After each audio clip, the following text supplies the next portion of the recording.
Do I think Felicia is bending the truth?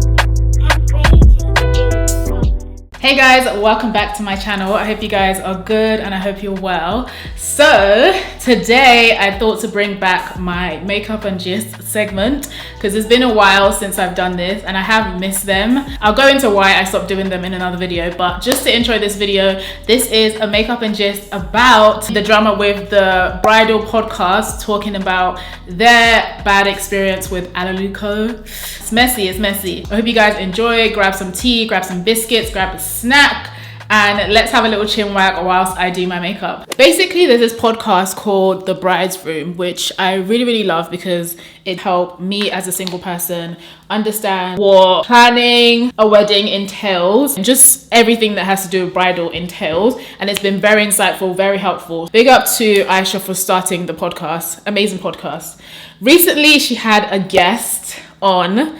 And normally her guests do spill the tea when it comes to vendors and stuff like that. But this guest, she spilled the tea. So this guest was talking about her experience with a wedding dress maker. Never seen this girl before, very well put together, very well spoken. She's a registered nurse. Seems like someone that has her head screwed on and has shmoney. Okay, so she came on the podcast and she was talking about her experience with a specific wedding dress maker that we kind of put two and two together who she was talking about. But she didn't hold back. The only thing that she held back on was saying the name of the company or the person that she was actually speaking about. So she basically explained, if you haven't seen the podcast, I'll probably leave a link below. But she basically explained how her wedding day was nearly ruined because her wedding dress wasn't what she expected.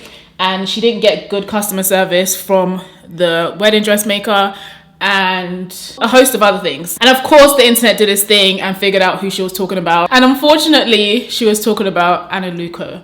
I say unfortunately because I absolutely love ALONUKO and Bemi. I've never met Bemi before, but just her hard work, her drive, her ambition, her quality of work, everything about her business and herself really does inspire me. So it was definitely a shame to discover that that's who was being spoken about. She basically explained that from the inception of having her wedding dress made all the way down to the actual wedding dress itself after it was made, everything was just bad.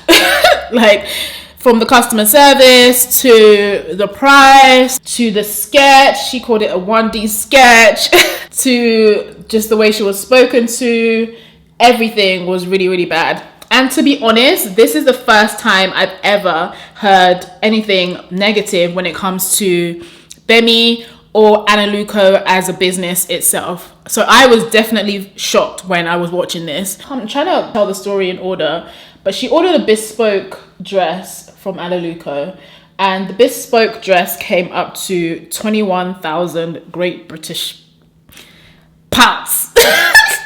When I heard that, I said, Jesus, because I knew ALONUKO dresses were expensive, right? And let me just say this. Obviously, I want to be married one day. From day one, all I've ever known is when I get married one day, Bemi is making my dress. Like, there's no two ways about it. When it comes to my white wedding dress, it's definitely going to be ALONUKO. So you can understand like my shock, horror, when I heard these prices. I mean, I knew it was going to be expensive, but god damn, £21,000. So anyway, she was saying that the dress itself was £21,000 and she didn't feel like she got £21,000 worth of service. She was spoken to rudely. She didn't get the I said yes to the dress sign. When Bemi did speak to her, she was speaking to her through a ring camera. This is all allegedly. Also, I also want to say, I'm not like saying that she's lying or her experience is not valid. Of course, if these things really happen, that's terrible.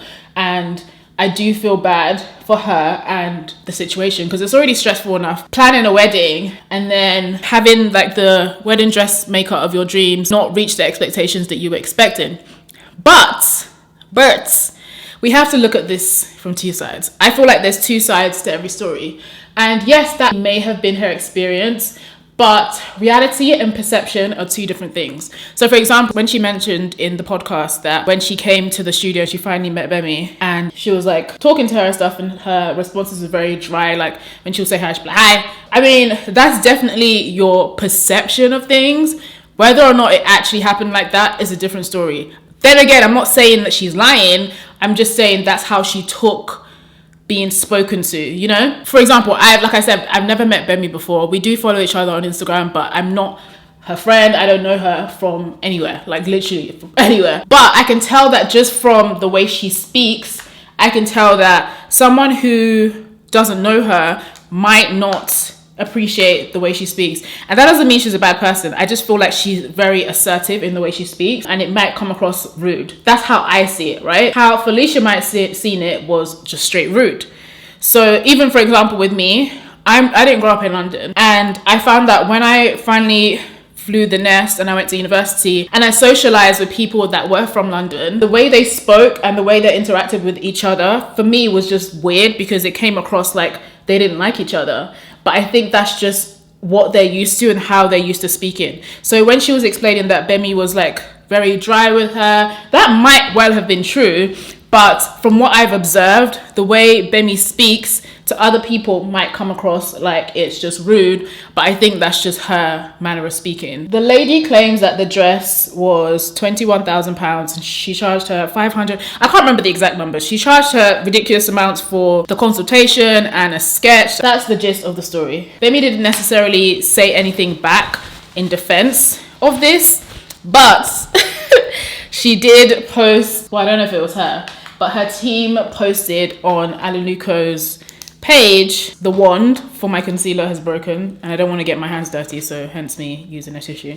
Anyway, in response of this, Bemi didn't necessarily say anything. She just kind of posted on ALONUKO's page, and she sorry, the response was kind of funny to me. She posted the prices of her dresses, basically insinuating that Felicia was lying about how much she paid for her dress. Right.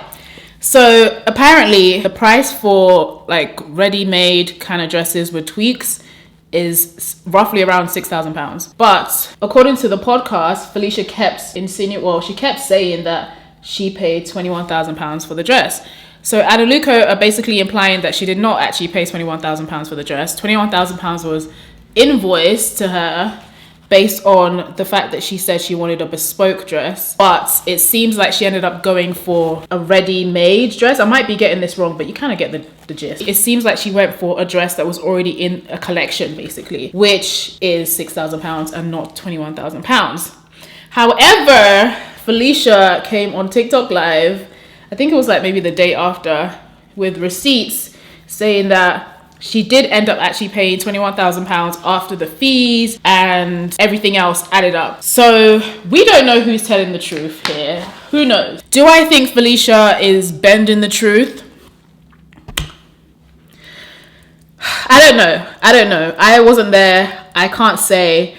But I don't see a reason why she would come and just tell lies, especially if she had receipts. Oh yeah, when she was telling the story on the podcast, I remember saying to myself, when she was explaining the whole thing from literally from the beginning to end, I remember saying to myself, damn, does Bemi know her personally? Because I don't understand why Bemi would go out of her way just to be so rude to someone that she doesn't know. For me, it's just a bit strange. It's just, she didn't ever give me bad character vibes, and I feel like I'm quite good at picking up on people's character.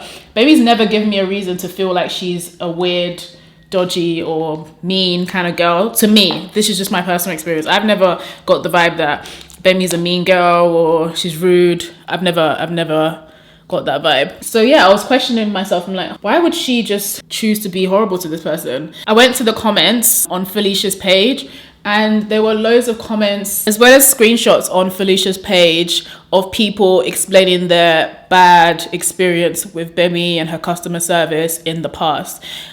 Like I said, this is the first time I'm ever hearing of Bemi being a mean person or not professional or rude. I know so many people that have had their dresses made by Bemi, and I've never heard a bad word spoken about her ever. Even if this is their truth, which they're entitled to their opinion, one thing we can never take away from Bemi, like I said earlier, is her hard work, her drive, even from seeing her back in the day on The Apprentice. Like, I was so proud of her. Like, I saw myself in her as a black woman who is not represented in the world like that. So yeah, she's worked so hard to build the empire that she has right now, and not taken away from Felicia's experience. If that was the case, is definitely unacceptable.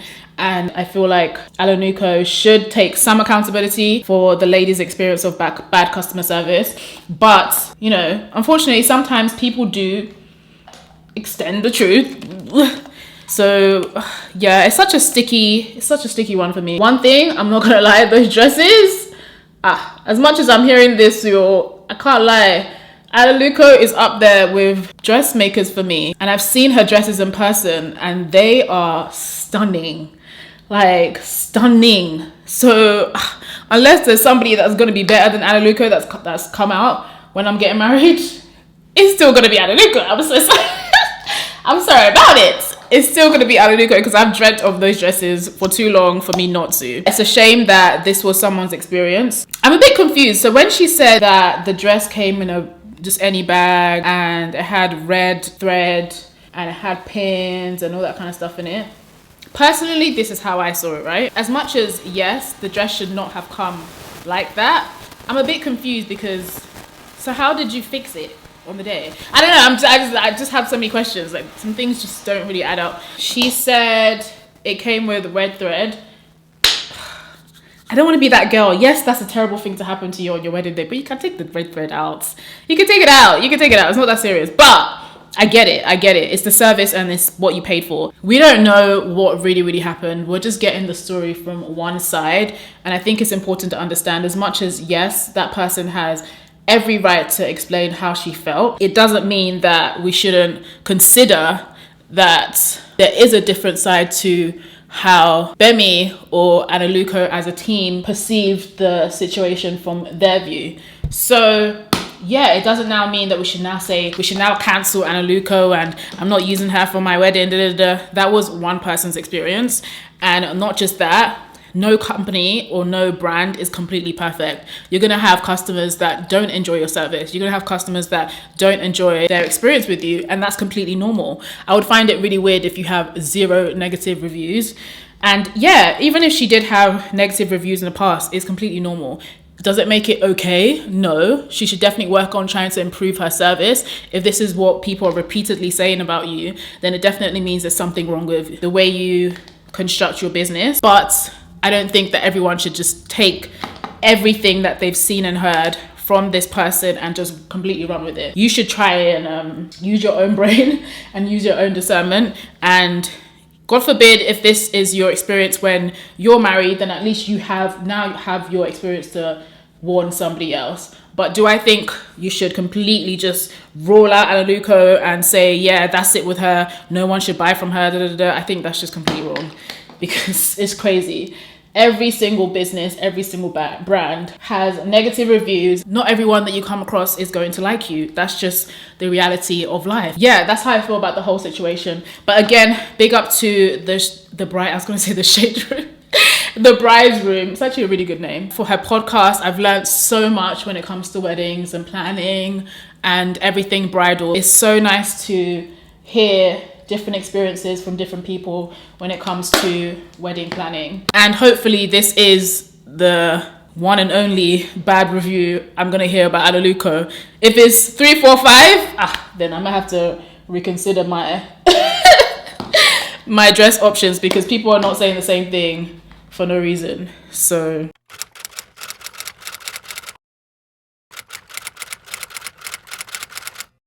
I always see everyone get the champagne and they say yes to the dress side. Yeah.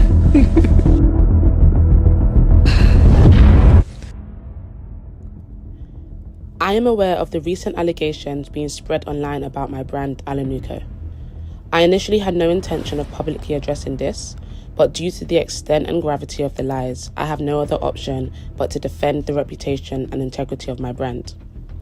Whilst many opinions have already been made, it was important that we took the necessary time to gather factual evidence which completely debunks all the false information that has been spread before publicly addressing anything. The purpose of this video is not to incite any bullying or hate, but simply to provide factual information and evidence for the lies that have been told. From this point moving forward, I will not be making any further public comments on the matter. Okay guys, so we're done getting ready. I hope you guys enjoyed this video, and if you do like this style of video, make sure you check out my other makeup and gist videos, well, the few that I have put back on public. Definitely leave your comments down below. Let's have a little chin wag, let's talk. Thank you guys again for watching, and I'll see you guys soon in another one. Bye guys. Mwah.